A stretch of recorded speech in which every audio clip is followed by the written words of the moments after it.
आज की इस वीडियो में क्लास 6 के साइंस का 7th चैप्टर पौधों को जानिए के प्रश्न उत्तर देखेंगे। तो देखिए, सबसे पहला प्रश्न है, निम्न कथनों को ठीक करके लिखिए। यहाँ पर कुछ सेंटेंस दिए हैं, इन सेंटेंस को हमें सही करके लिखना है। पहला सेंटेंस है, तना मिट्टी से जल और खनिज अवशोषित करता है। इसका सही सेंटेंस क्या हो गया? जड़ मिट्टी से जल और खनिज अवशोषित करती हैं। दूसरा है, पत्तियां पौधे को सीधा खड़ा रखती हैं। इसका सही कथन क्या हो जाएगा? तने पौधे को सीधा खड़ा रखते हैं। फिर है, जड़ें जल को पत्तियों तक पहुंचाती हैं। इसका ठीक कथन क्या हो गया? तने जल को पत्तियों तक पहुंचाते हैं। अगला है, पुष्प में पुंकेसरों एवं पंखुड़ियों की संख्या सदा समान होती है। तो इसको हम ठीक करके लिखेंगे तो क्या होगा? पुष्प में पुंकेसरों और पंखुड़ियों की संख्या सदा समान नहीं होती है। देखिए, फिर से हम चारों सेंटेंस देखते हैं। पहला है, जड़ मिट्टी से जल और खनिज अवशोषित करती हैं। दूसरा है, तना पौधे को सीधा खड़ा रखता है। तीसरा सेंटेंस है, तने जल को पत्तियों तक पहुंचाते हैं। और चौथा है, पुष्प में पुंकेसरों और पंखुड़ियों की संख्या सदा समान नहीं होती है। तो ये कथन जो है आगे और दिए हुए हैं दो। अब पहला कथन क्या है, देखिए, यदि किसी पुष्प के बाह्यदल परस्पर जुड़े हों तो उसकी पंखुड़ियां भी आपस में जुड़ी होंगी। तो देखिए, इसका जो सही कथन होगा वो क्या होगा? जब हम इस सेंटेंस को सही करके लिखेंगे, ये हो जाएगा, यदि किसी पुष्प के बाह्यदल परस्पर जुड़े हों तो उसकी पंखुड़ियां भी आपस में जुड़ी होंगी। ऐसा हमेशा नहीं होता है। कभी हो सकता है, लेकिन ज़रूरी नहीं हो कि ये होगा। इसी तरह से है, यदि किसी पुष्प की पंखुड़ियां परस्पर जुड़ी हों तो स्त्री केसर पंखुड़ियों से जुड़ा होगा। तो इसका आंसर है, यदि किसी पुष्प की पंखुड़ियां परस्पर जुड़ी हों तो स्त्री केसर पंखुड़ियों से जुड़ा होगा। ऐसा हमेशा नहीं होता है। तो देखिए क्या हो गया? पहला, यदि किसी पुष्प के बाह्यदल परस्पर जुड़े हों तो उसकी पंखुड़ियां भी आपस में जुड़ी होंगी। ऐसा हमेशा नहीं होता है। दूसरा, यदि किसी पुष्प की पंखुड़ियां परस्पर जुड़ी हों तो स्त्री केसर पंखुड़ियों से जुड़ा होगा। ऐसा हमेशा नहीं होता है। अब देखिए, यहाँ पे जो है चित्र बनाना है किसका? पत्ती, मूसला जड़ और पुष्प का। एक टेबल दी थी 7.3 में, उसमें जो भरा गया था उसी का पत्ती, मूसला जड़ और उसका पुष्प बनाना है। तो देखिए, हमने उसमें भरा था पिट्यूनिया। तो पिट्यूनिया की पत्ती का चित्र है। इसमें जालिकावत शिराविन्यास होता है, और जिसमें जालिकावत शिराविन्यास होता है उसकी जड़ कैसी होती है? मूसला जड़। तो पिट्यूनिया की जड़ कैसी हो गई? मूसला जड़ हो गई यहाँ पे, क्योंकि इसमें जालिकावत शिराविन्यास होता है। अब इसका पुष्प देखिए, पिट्यूनिया का जो पुष्प है ये कई रंगों के होते हैं। बहुत से रंग इसके होते हैं। ये लाल भी होता है, रानी कलर का भी होता है, बैगनी है, सफ़ेद, पीला, ऑरेंज, बहुत से कलर में ये पिट्यूनिया के पुष्प पाए जाते हैं। इसमें 5 पंखुड़ियाँ होती हैं और 5 ही बाह्यदल होते हैं।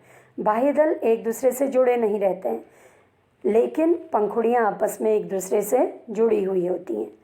तो इस तरह से ये पिट्यूनिया के पत्ती, पिट्यूनिया की जड़ और पिट्यूनिया के पुष्प का चित्र है। और क्योंकि इसमें जालिकावत शिराविन्यास है इसकी पत्ती में, इसलिए इसकी जड़ कैसी होती है? मूसला जड़ होती है।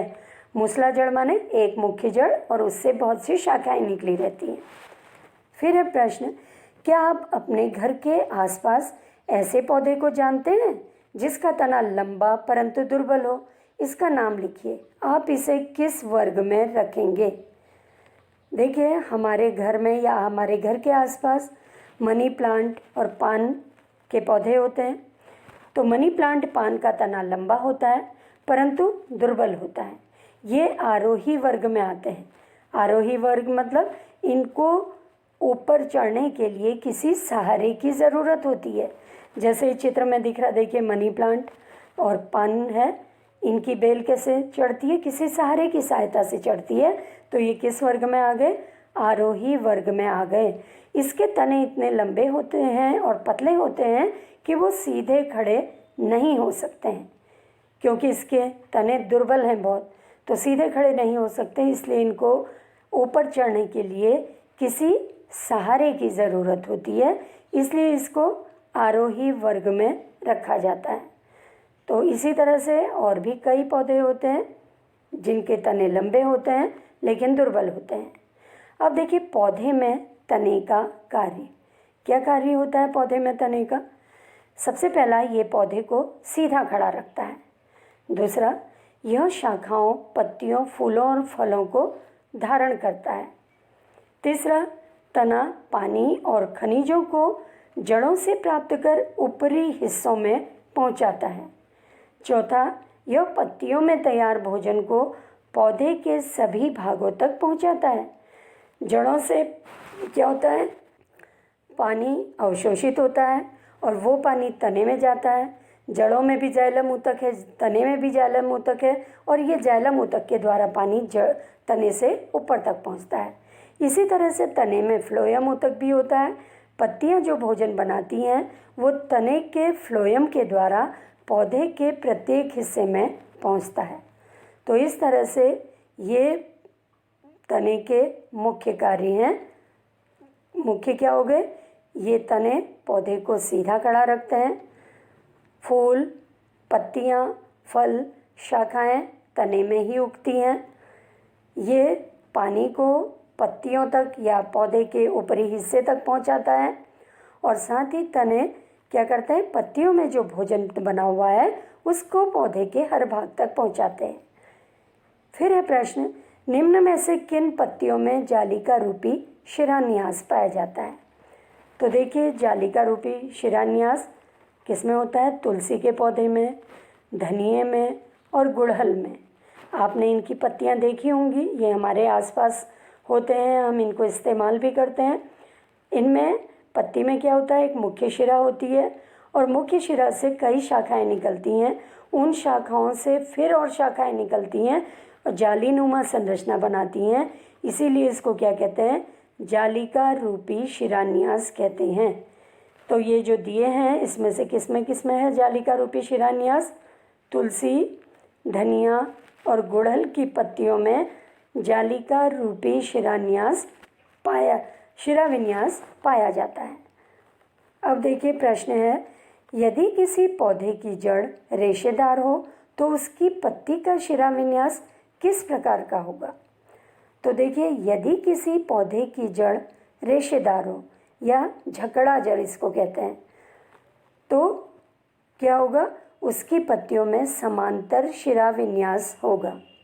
ये एक तरह से रोचक संबंध है, समझ लीजिए, जिसमें झकड़ा जड़ या रेशेदार जड़ होती है जिन पौधों में, उनकी पत्तियों में समांतर शिरा विन्यास होता है। जैसे गेहूं में या गेहूं की पत्तियों में या घास की पत्तियों में समांतर शिरा विन्यास होता है क्योंकि उसकी जड़ें रेशेदार होती हैं। अगला प्रश्न है, यदि किसी पौधे की पत्ती में जालिका रूपी शिरान्यास हो तो उसकी जड़ें किस प्रकार की होंगी। तो देखिए यदि किसी पौधे की पत्ती में जालिका रूपी शिरान्यास हो तो उसकी जड़ें मूसला जड़ होती है। जैसे गुड़हल, तुलसी, धनिया, आम, लीची, इनमें क्या होती है, मूसला जड़ होती है। मूसला जड़ का मतलब है एक मुख्य जड़ होती है, इस मुख्य जड़ से कई शाखाएं निकली रहती हैं और वो शाखाएं फिर विभाजित होती हैं, तो ये जड़ क्या कहलाती है, मूसला जड़ कहलाती है। प्रश्न है, क्या आप किसी पौधे की पत्ती की छाप को देखकर यह पहचान सकते हैं कि उसकी जड़ मूसला जड़ होगी अथवा झकड़ा जड़, कैसे। तो देखिए इसका आंसर है हाँ, यदि पौधे की पत्ती में जालिका रूपी शिरान्यास होगा तो उसकी जड़ें मूसला जड़ें होंगी, और यदि पौधे की पत्ती में समांतर शिरा विन्यास होगा तो उसकी जड़ें झकड़ा जड़ें या रेशेदार जड़ें होंगी। तो जालिका रूपी शिलान्यास किस में है? धनिया में, सरसों या तुलसी में जालिका रूपी शिलान्यास होता है इनकी पत्ती में, तो उनकी जड़ें मूसला जड़ होंगी। और घास है, मक्का, गेहूँ, इनकी पत्ती में क्या होता है? समांतर शिरा विन्यास होता है, तो उनकी जड़ें कौन सी हो गई? झकड़ा जड़ें हो गई या रेशेदार जड़ें हो गई। झकड़ा जड़ें क्या होती हैं? जिसमें सारी जड़ें एक ही बिंदु से निकलती हैं, पौधे के एक ही भाग से निकलती हैं। फिर है पुष्प के विभिन्न भागों के नाम लिखिए। देखिए पुष्प के विभिन्न भाग कौन कौन से हैं? आपने पुष्प देखे होंगे, कई तरह के रंगों के होते हैं। सफ़ेद भी है, पीला है, बैंगनी है, लाल, नीला, नारंगी, हल्का गुलाबी। तो पुष्प जो है ये इसके बहुत से भाग होते हैं, रंग इसके बहुत से होते हैं, बहुत से भाग होते हैं। कौन सा? पहला है पुष्पवृंत, जो तने से जुड़ा हुआ रहता है या शाखा से जुड़ा रहता है। दूसरा बाह्य दलपुंज, जो हरे रंग का होता है। तीसरा दलपुंज या पंखुड़ी, ये रंग बिरंगी होती हैं। चौथा पुंकेसर, ये अलग अलग संख्या में होते हैं। स्त्रीकेसर, ये पुष्प के बीचों बीच में स्त्रीकेसर होता है। पुंकेसर के 2 भाग होते हैं, तंतु और परागकोश। स्त्रीकेसर के 3 भाग होते हैं। कौन कौन से? वर्तिकाग्र और क्या होता है? अंडाशय। 3 भाग होते हैं। तो पुष्प के ये मुख्य भाग हैं। फिर है निम्न में से किन पौधों में फूल होते हैं? यहाँ पे बहुत से पौधों के नाम दिए हैं, जैसे घास, मक्का, गेहूँ, मिर्च, टमाटर, तुलसी, पीपल, शीशम, बरगद, आम, जामुन, अमरूद, अनार, पपीता, केला, नींबू, गन्ना, आलू, मूंगफली। तो इनमें से देखिए गन्ने को छोड़कर सभी में पुष्प होते हैं। किसी के पुष्प बहुत आकर्षक होते हैं, किसी के पुष्प आकर्षक नहीं होते हैं। इनमें से कौन से? देखिए घास, मक्का, गेहूँ, मिर्च, टमाटर, तुलसी, पीपल, शीशम, बरगद, आम, जामुन, अमरूद, अनार, पपीता, केला, नींबू, मूंगफली, आलू, सभी में पुष्प होते हैं। गन्ने को छोड़कर, गन्ने में पुष्प नहीं होता। देखिए घास में आपने पुष्प हो सकता है किसी ने नहीं भी देखा हो, क्योंकि घास की कटिंग होते रहती है, उसको लॉन में काटा जाता है हमेशा, इसलिए हमें उसके पुष्प नहीं दिखाई देते। बाकी सब में पुष्प होते हैं। वो अलग अलग रंग के हो सकते हैं, अलग अलग आकार के हो सकते हैं। और ये इन पौधे में गन्ने को छोड़कर सभी में ये पुष्प पाए जाते हैं। अब है पौधों के उस भाग का नाम लिखिए जो अपना भोजन बनाता है। इस प्रक्रम को क्या कहते हैं?